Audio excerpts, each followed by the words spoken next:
وها نحن اليوم نربط الماضي بالحاضر ونواصل الدفاع عن وحدتنا الترابية بنفس الوضوح والطموح والمسؤولية والعمل الجاد على الصعيدين الأممي والداخلي.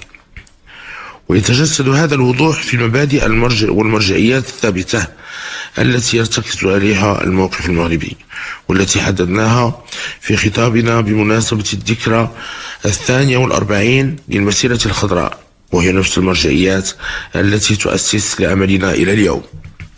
كما يتجلى في التعامل بكل صرامة وحزم مع مختلف التجاوزات كيفما كان مصدرها، التي تحاول المس بالحقوق المشروعة للمغرب أو الانحراف بمسار التسوية عن المرجعيات المحددة.